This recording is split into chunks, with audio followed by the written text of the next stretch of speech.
At the light, turn right onto Harrison Street. Then at the next light, you'll use the right 2 lanes to take the I-80 East ramp to Bay Bridge, Oakland.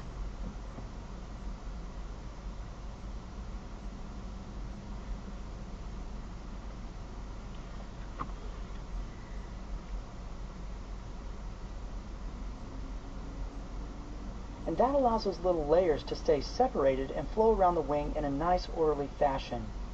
But as we increase the angle of attack on our wing, once again this increases our lift because that air on top of the wing has a further distance to travel, and that creates less air pressure up there. But if we start increasing our angle of attack too much, that air doesn't want to flow around the upper surface of the wing anymore. It wants to flow straight back, and because of that, this air becomes separated from the upper surface of the wing. This is what we call boundary layer separation, and as you can see from my pitiful little drawing here, the air on the back side of this wing is no longer flowing in a nice orderly fashion. It's kind of just doing its own little thing back there, and it's just making a huge mess. So these nice neat little layers are not nice and neat anymore, and that means we no longer have good laminar flow, and that's not neat at all. How neat is that? Now, even at these high angles of attack where we've got all this turbulence back here, our wings can still produce some lift, even though we don't have good laminar flow. And as long as the lift that our wing is producing is greater than or equal to the weight of our aircraft, we can just sit here and chill at these high angles of attack. With that in mind, if we continue to increase the angle of attack on our wing, at some point the wing will no longer be able to support the weight of the aircraft.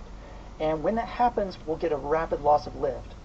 This rapid loss of lift is what we're calling a stall. Now, something super important for you to keep in mind is that every airplane has a specific angle of attack that it stalls at. With that in mind, altitude and the gross weight of your aircraft can have an effect on the airspeed that your airplane stalls at, but the angle of attack is always the same.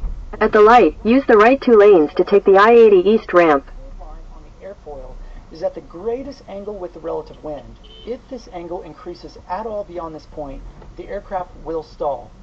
This maximum angle is what we call the critical angle of attack, and when you exceed the critical angle of attack on your airplane is when the airplane will stall every single time.